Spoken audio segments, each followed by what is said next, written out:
Nous allons parler d'un autre sujet, donc nous allons voir si vous allez vraiment bien nous entendre et bien comprendre la démarche. Donc nous avons déjà beaucoup parlé et nous voulons parler de quelque chose d'un peu différent, mais c'est une manière d'aborder quelque chose qui n'est pas tout à fait compris chez nous, finalement. C'est le rapport que nous avons avec quelque chose ce n'est pas inattendu, ce n'est pas ça. L'inattendu fait partie de notre quotidien. C'est quelque chose qui sort de notre entendement.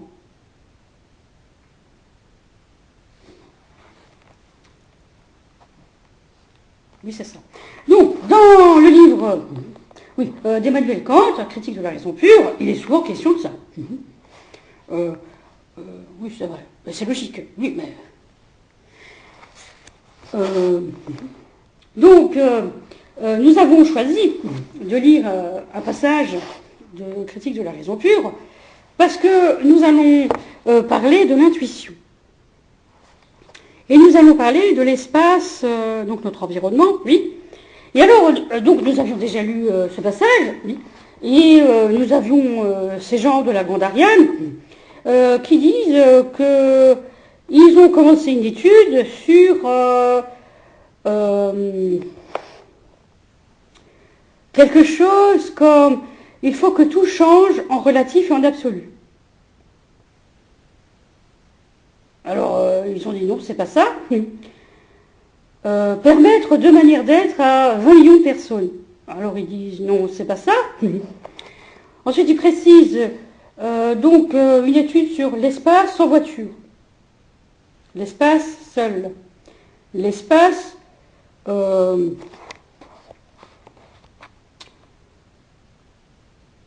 avant toute forme de conditionnement.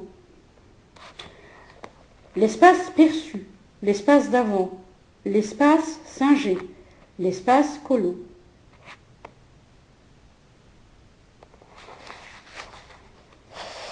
Bon. Alors, évidemment, on en a parlé, j'ai dit, bon, l'espace sans voiture, bon, je sais pas ce que c'est, enfin, je ne sais pas pourquoi c'est si important pour eux. L'espace seul, je ne sais pas pourquoi c'est important. L'espace avant tout conditionnement, bon, c'est toujours intéressant. Hein. L'espace perçu, oui. Donc moi, l'espace perçu, j'ai dit que, je parlerai plutôt dans l'espace colo, par exemple. Ensuite, l'espace d'avant, ça revient avant tout conditionnement, je ne sais pas. Non, c'est pas tout à fait ça. Ah bon. Et l'espace 5G, je ne sais pas ce que c'est. Mais j'ai quelques hypothèses que je pourrais formuler. Donc j'ai dit, l'espace colo, c'était très important, j'ai trouvé, colo, la notion de colo. Bon, on en a parlé un petit peu. Hein.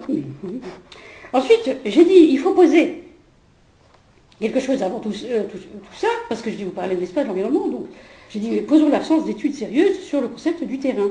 C'est-à-dire, ça signifie quoi, véritablement, d'être sur le terrain? Je dis, c'est quand même très, très, très important, ça.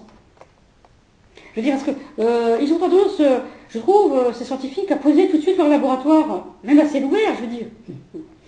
Oui, c'est ça. Et donc, ils perçoivent la chose comme, finalement, ils entrent tout de suite dans leur laboratoire, et ils gravitent autour du laboratoire pour dire, bon, moi, on voit ça.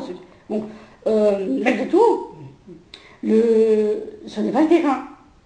Nous, on appelle ça, donc vous êtes sur le plateau.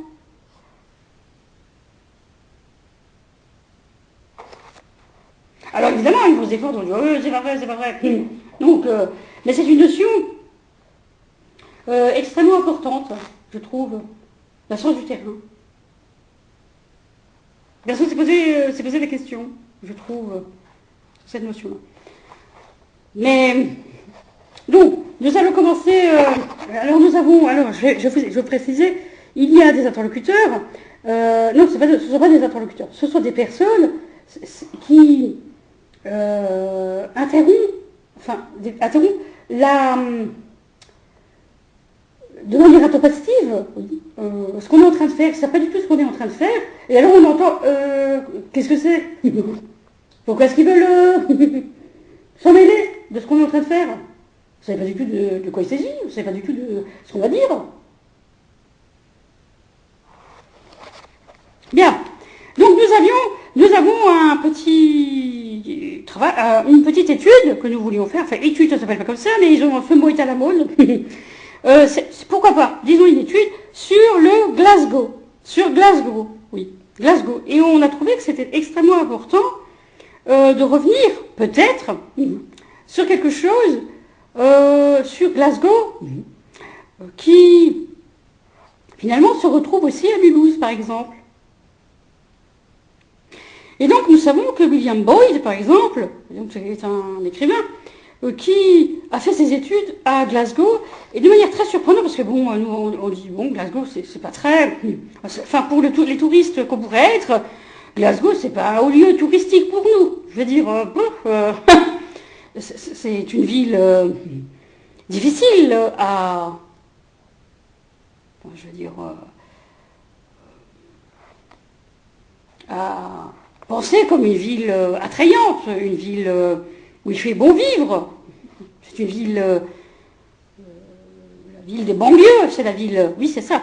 Mais on peut pas, on essaye de pas trop non plus dire comme ça, mais de manière très surprenante, cet écrivain donc a fait ses études et a eu cette envie d'y retourner régulièrement.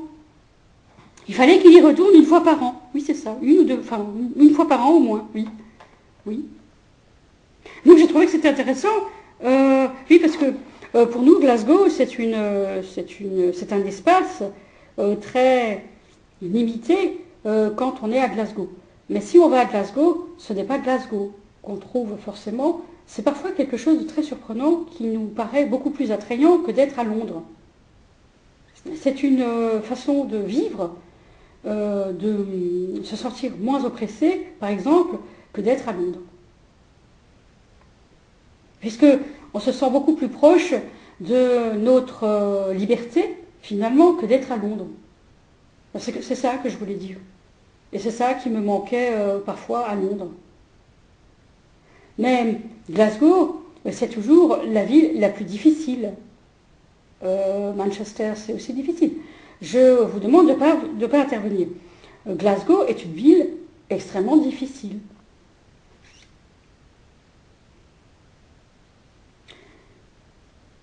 Mais c'est une ville importante. L'université de Glasgow, parce que vous étiez à l'université, oui, vous diriez que vous aviez fait de bonnes études? Oui, oui. De très bonnes études. Malgré tout. C'était extrêmement important pour moi de faire de très bonnes études. Bon, on va vous poser une question. C'est un peu la question... alors, il y a des universitaires ici qui vont être encore agacés. Mais est-ce que vous pensiez que vous avez été formaté après être passé à l'université de Glasgow? Alors, mais j'appelle ça... Alors, allons, mettons le pied dans le plat tout de suite. Est-ce que vous pensez que vous êtes sorti avec un nœud cognitif? C'est-à-dire, tout est... Alors, ah non, je lis pas ce livre-là, c'est pas un livre digne d'un universitaire.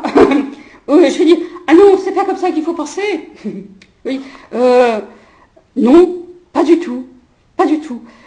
Ça s'est pas passé comme ça pour moi. Pas du tout, pas du tout.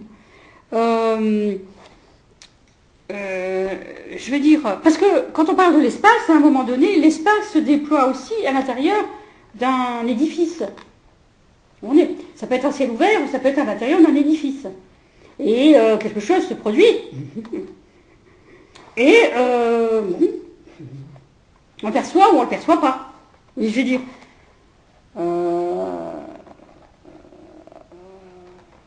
Alors certains vont trouver ça génial, et d'autres vont dire, oh, et d'autres rentrent à la maison et sont très fatigués, nerveusement, mentalement, par exemple. En fait, non, je n'ai pas vécu ça. Moi, je n'ai pas vécu ça. À Glasgow, vous n'avez pas vécu ça? Non. Non. Par contre, Par contre, c'était très, très, très intéressant de le libeller comme ça, de dire que c'était pas forcément facile d'être à Glasgow. Donc on sent que là, cette liberté dont vous parliez est mise entre parenthèses pour l'instant. Pourquoi? Oui, parce que bon, c'est difficile d'en parler. C'est vraiment difficile d'en parler. Est-ce que vous aviez besoin d'y retourner parce que il avait fallu pour vous de comprendre un peu mieux quelque chose? Non, pas nécessairement. C'était vraiment sentimentalement, vous étiez attaché à cette ville. Un peu. Ah, bon. Donc, on n'a pas le droit de trop poser de questions de ce point de vue-là? Non, c'est pas ça. C'est juste que je n'étais pas tout à fait préparée à des questions aussi franches. Mais qu'est-ce que vous pensez, vous, d'une université? Alors nous, en France, c'est facile. Vous n'avez pas été à la fac, vous n'avez pas fait d'études alors. Hein. Faut y être dans un autre cursus d'études supérieures, ça compte pas. Hein. Oui.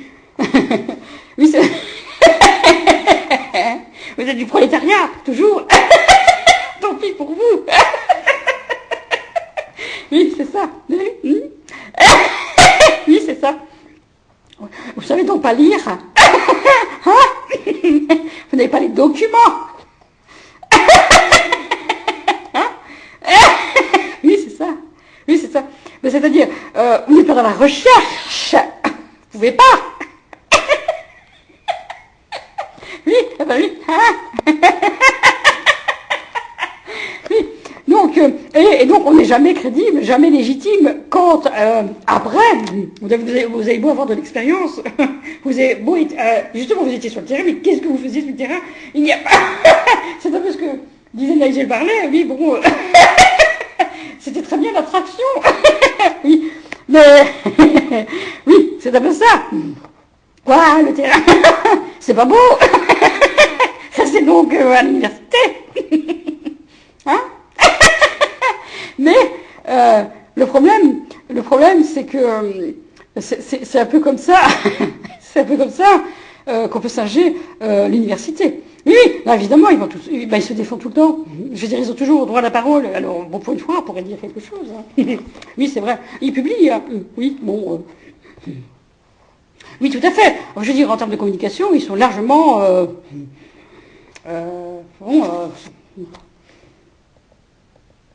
Écoutez, hein, je veux dire, bon, c'est pas le cas de tout le public. Donc, je suis d'accord avec vous. Donc, c'est important de savoir qu'on est obligé de faire ça au début pour dire qu'à un moment donné, c'est la Hollande qui répond pour nous. Ah. Oui, parce que sinon, on ne pourrait pas dire à la Hollande, on n'a pas besoin de ça. C'était juste pour dire que quand on est en Angleterre, on ne peut pas dire du mal de l'Angleterre. C'est difficile. Bon, vous allez me dire, c'est partout pareil, sauf qu'on ne le sait pas. Et des fois on le sait, mais des fois on ne le sait pas. Puisque c'est noté dans la Constitution, hein, donc on nous l'a enseigné, qu'on a la liberté d'expression. Oui, c'est ça. Tout à fait. Mais nous aussi. Seulement, on n'a pas le droit de dire du mal de l'université, parce que si on disait du mal de l'université nous dirait qu'on n'avait pas compris tout à fait ce qui s'était passé. Oui, c'est ça. Vous allez vous retrouver empêtré dans un questionnement, peut-être. Oui. Nous verrons par la suite. Oui. Donc, nous allons lire un texte. C'est vous qui le lisez, monsieur? Oui, je vais bien. Donc, c'est à vous. Critique de la raison pure, Emmanuel Kant. Oui. Je rappelle qu'un philosophe a dit nous sommes deux à l'avoir lu dans le monde. En allemand. Donc, pas la peine. Vous dirait-il d'essayer quoi que ce soit. Donc, nous sommes dans l'esthétique transcendantale. Hein. Donc, de l'espace. Page 122. Et c'est les éditions... alors, attendez voir... Gallimard Flammarion. G. Flammarion. Donc le baroque, c'est pas la peine. Oui. C'est à nous de lire, vous n'avez pas besoin de lire. Ah. J'entends par exposition transcendantale l'explication d'un concept comme constituant un principe à partir duquel la possibilité d'autres connaissances synthétiques a priori peut être aperçue. Donc vous êtes obligé de lire, madame. Ah bon? Oui. Ah bon. J'entends par exposition transcendantale l'explication d'un concept comme constituant un principe à partir duquel la possibilité d'autres connaissances synthétiques a priori peut être aperçue.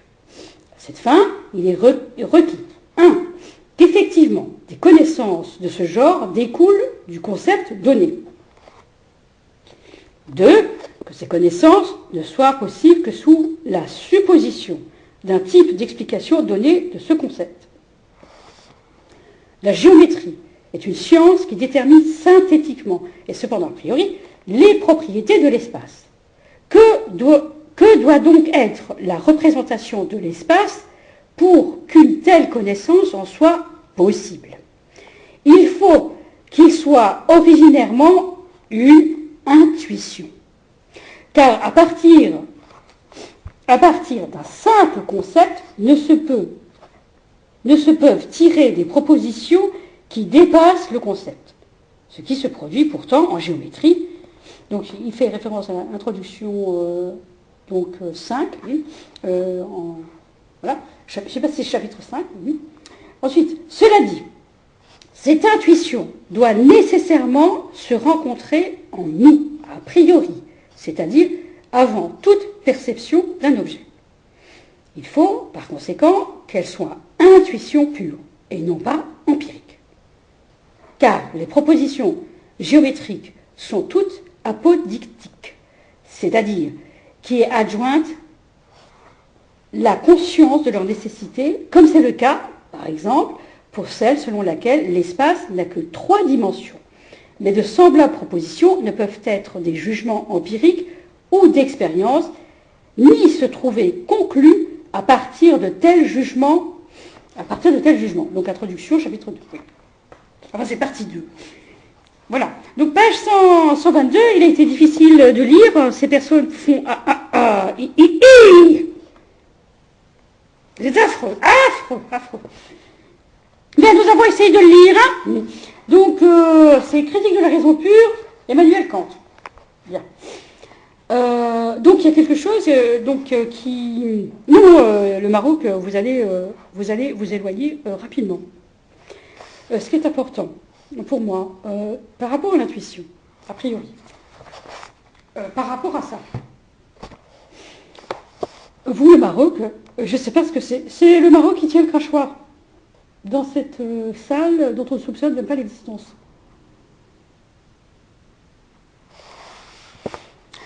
Dans tous les cas, la critique de la raison pure est une critique qui est extrêmement difficile à tenir. Vraiment, vraiment difficile. C'est une manière de toujours savoir si vous savez, si vous avez eu l'intuition avant. C'est pas simple de savoir ça, si vous avez eu une intuition avant.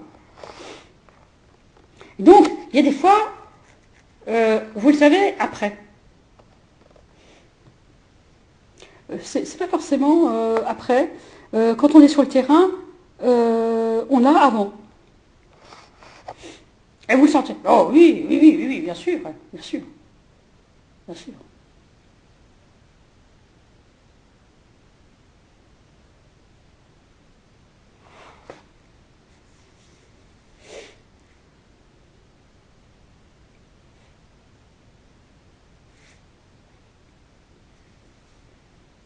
Donc en tant que photographe, je pourrais dire, je rejoins ce que dit la personne, bon, elle prend aussi des photos, je dois dire que c'est exactement la même chose. Il y a des fois, vous savez, c'est extrêmement risqué de prendre une photo.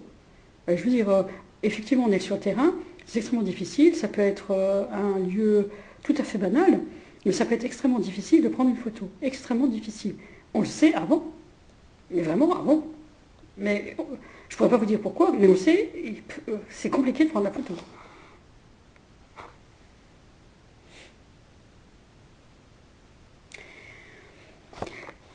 Donc, dans les propositions qui ont été faites par Ariane, on ne sait pas si le sujet doit être dans l'espace ou il est, bon, j'imagine qu'il est aussi réfléchi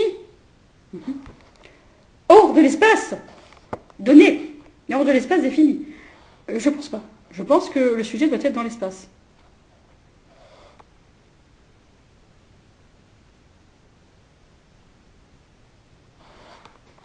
Oui, c'est ça, dans l'espace. Parce que quand on prend une photo, on regarde la photo, on est où?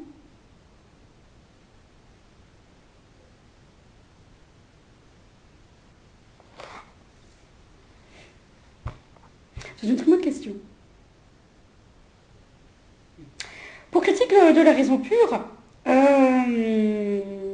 parce que, oui, oui, effectivement, c'est-à-dire, c'est l'objectif qui prend la photo. Non, non, non, non, non, non, non, non, non, non, non, non. C'est beaucoup de choses, ce sont des intuitions aussi, beaucoup. Euh, euh, c'est vrai que ce sont des intuitions. C'est parfois quelque chose comme ça va très très vite. C'est une intuition qui vient parfois sauver la photo. De dire, il faut en reprendre une autre. C'est l'intuition qui vous le dit. Vous allez vous dire, oh, elle est pas mal celle-là. Oui. Il y a quelque chose qui, je sais pas, c'est de l'ordre de l'intuition de dire, c'est pas assez. C'est pas que c'est pas assez, il y a une urgence de prendre la photo. Oui, c'est vrai, c'est vrai. Oui, tout à fait. Tout à fait. Mais c'est difficile hein, de dire a priori, a posteriori. Je sais pas. Mais je veux dire, justement, le a priori, oui. Puisque le temps de percevoir l'espace, enfin, je sais pas comment dire, le temps que l'intuition, c'est vrai qu'elle arrive a priori, souvent. Mais dans la photo, moi j'ai remarqué que ça peut arriver. On a pris quelques photos déjà et ça vient après. Oui, c'est vrai. Par exemple, oui. Donc, on ne fait pas une étude critique du texte. Donc, non, non, c'est pas une étude de critique du texte. C'est une manière de parler de quelque chose. Nous avons dit Glasgow, on ne l'oublie pas. Oui, tout à fait. Ce qui se passe quand on est, par exemple, à Glasgow, ce n'est pas simple. Je pense d'y être. Oui, c'est sûr, c'est pas simple d'y être. De la même manière, c'était pas simple, par exemple, pour moi d'être à Mulhouse. Hein. Pas simple. Hein. Je veux dire, je veux dire, je vivais toujours dans des petites villes. Oui, c'est vrai. Oui, c'est ça. Mais, je veux dire,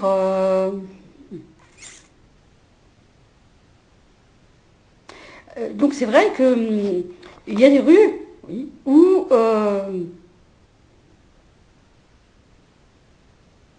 on n'est pas du tout content d'être dans cette rue-là. Oui, c'est ça. C'est ça, oui. Donc, on est même... ça frictionne, tout à fait. Ça, on est mal à l'aise, on est...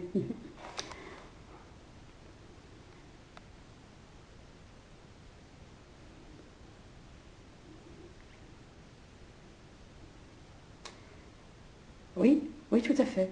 Tout à fait. Donc, il y a des ambiances, des atmosphères, oui, oui, tout à fait. Exactement. Exactement.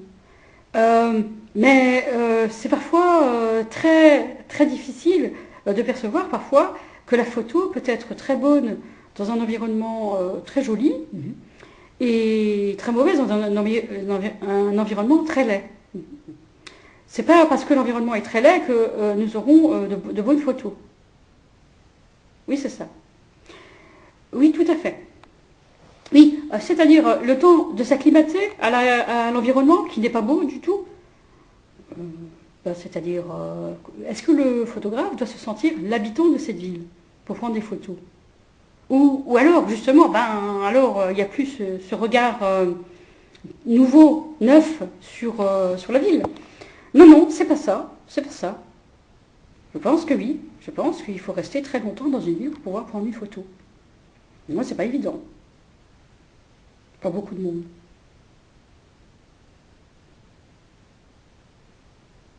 Est-ce qu'il est malheureux, le photographe, quand il doit, par exemple, vivre à Glasgow parce qu'il doit prendre des photos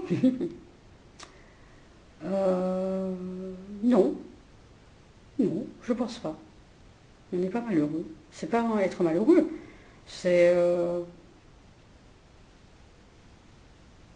Est-ce qu'ils se sont prisonniers?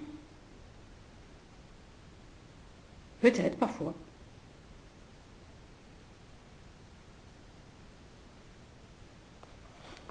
Oui, fait, on avait une anecdote. Madame nous disait, c'est Madame Le Figaro, oui, non, c'est pas Madame Le Figaro. Elle nous disait, écoutez, j'étais pas loin, vraiment pas loin de chez moi. Finalement, j'ai dû louer une chambre, oui, donc dans une ville, à la frontière, de l'autre côté de la frontière. Oui. Et alors, je me suis sentie en prison. Et j'étais vraiment pas bien. Et à un moment, il me dit, je peux rentrer le week-end, c'est pas grave. Et donc, je suis rentrée le week-end, et ça allait mieux. C'est ça. Et donc, vous dites que la prise de décision a été longue. Oui, c'est ça. Et j'ai pas compris pourquoi. Je me suis dit, tu vois, c'est bizarre. Pourquoi j'y ai pas pensé avant?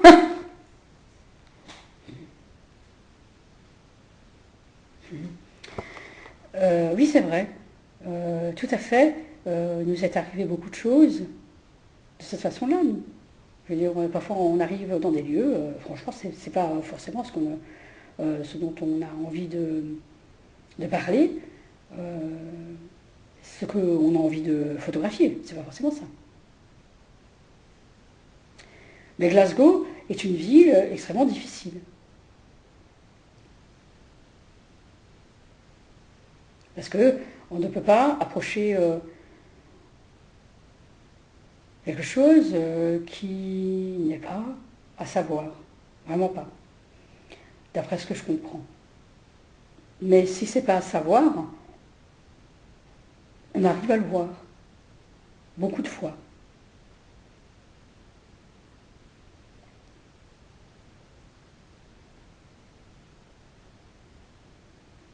Vous développez le flair du photographe?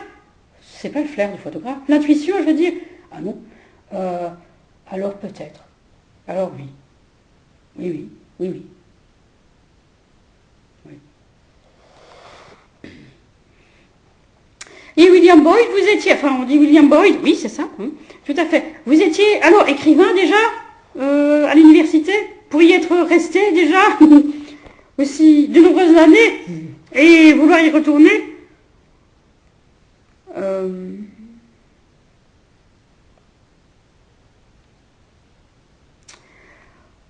Non, non, non, pas écrivain, pas écrivain, pas écrivain. Non, pas forcément écrivain. J'étais plutôt photographe aussi. Ah, vous preniez des photos? Oui, oui. Oui, oui, oui, oui. Plutôt. Tiens, tiens. Mais en fait, ce qui m'intéressait, c'est de prendre des photos, parfois. Mais c'était peut-être pas grand-chose, mais c'était des photos.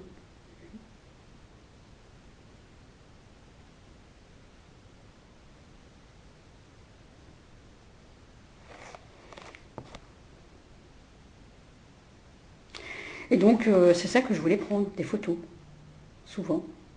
Jusqu'à ce que je trouve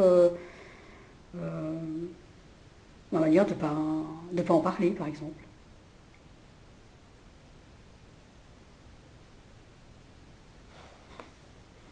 C'était satisfaisant, je veux dire, par rapport à...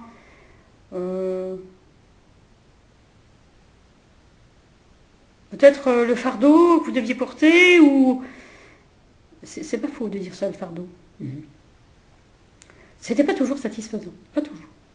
Loin de là, loin de là.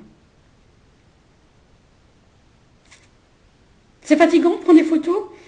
Beaucoup, beaucoup.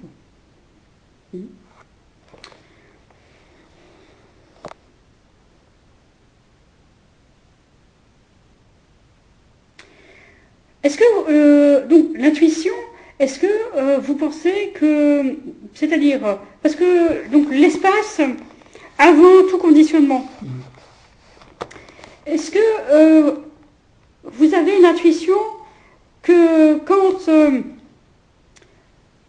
je voulais dire la chose autrement, mais oui, il y a quelqu'un qui parle, oui, avant tout conditionnement, oui, ben, c'est-à-dire, ce que je veux dire, ben, vous connaissez pas la ville, par exemple, vous connaissez pas du tout la ville, oui. Donc, bon, c'est la première fois que vous mettez les pieds dans une ville que vous connaissez, donc vous la connaissez pas, oui. Oui, ça c'est vrai. Mais est-ce que vous pourriez dire que quelque chose se sait organiquement. On fait pas l'ésotérisme, mais alors c'est pas du tout ça, pas du tout. Mais alors pas du tout, oui. Mais justement parce que bon, il y a des groupes qui font de l'ésotérisme chez eux là. Mais c'est pas ça du tout. Mais quelque chose, pas l'intuition, c'est-à-dire que quelque chose se sait organiquement, c'est-à-dire tout simplement l'humain qui se sent pas en sécurité parce qu'il prend des repères dans l'espace, et que alors on dirait que naturellement, organiquement, l'humain voulait être dans un lieu qui ressemble à une maison, enfin qui ressemble à un logement, par exemple. Non, par exemple, oui. Et alors, vous êtes dans la forêt, vous arrivez dans une ville, et vous êtes dedans, vous êtes à ciel ouvert quand même. Je sais pas, il y a quelque chose. C'est sauvage, malgré tout. Oui. Oui, c'est ça. C'est-à-dire que vous voulez dire qu'à un moment donné, je peux peut-être le savoir déjà, que j'ai besoin de me sentir dans quelque chose que je sais toujours faire, toujours travailler, toujours... en fait, c'est pas comme ça que je dirais, c'est leur façon de parler. Que je sais toujours...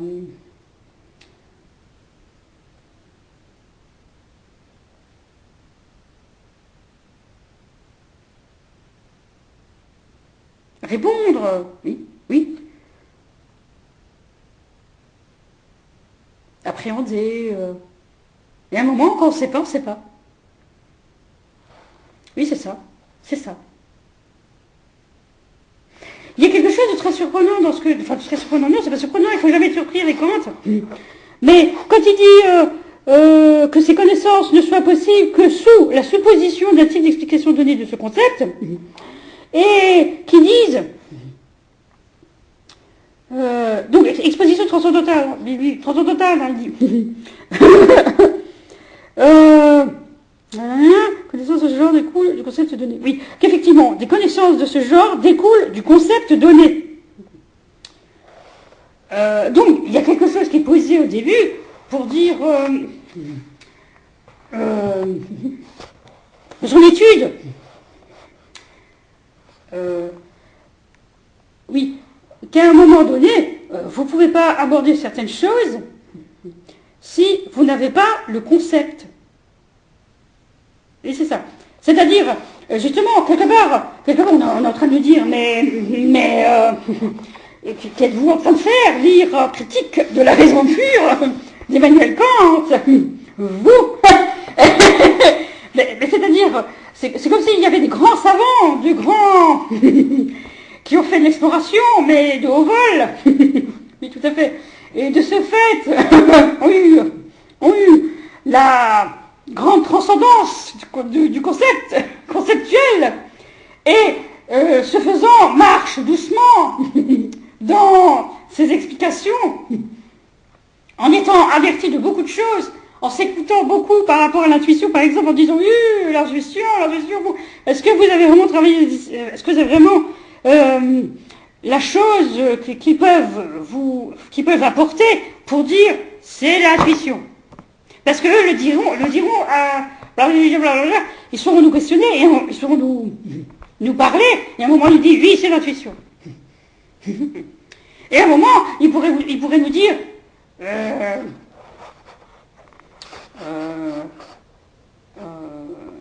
on sait faire, par exemple, pour que vous vous sentiez pas bien dans un lieu.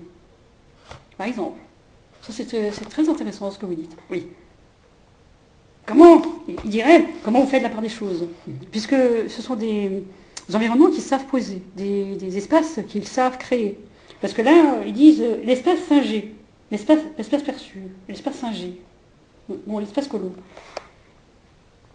Ah non, l'espace colo, l'espace colo n'a rien à voir avec l'environnement. Nous disons, vous savez que parfois on peut voir un immeuble tout pourri. Vraiment, ça peut être un immeuble HLM, hein. Mais il peut être tout pourri, et on pourrait dire qu'il n'est pas colo. Malgré tout, il n'est pas colo. Oui, c'est vrai. c'est vrai. Donc H&M, on met une étiquette, c'est pas H&M, mais il a l'air, je sais pas, il paye pas de mine, mais on dirait, il n'est pas colo, malgré tout, il n'est pas colo. Et alors, pour y avoir, je sais pas, une espèce, enfin, un genre de monument historique, sublime, et bien, on peut dire, c'est colo, mais alors, il faudrait donner la valeur, c'est élevé. Ah, oui, c'est ça, je veux dire, oui, tout à fait. Bien, fin de la première partie.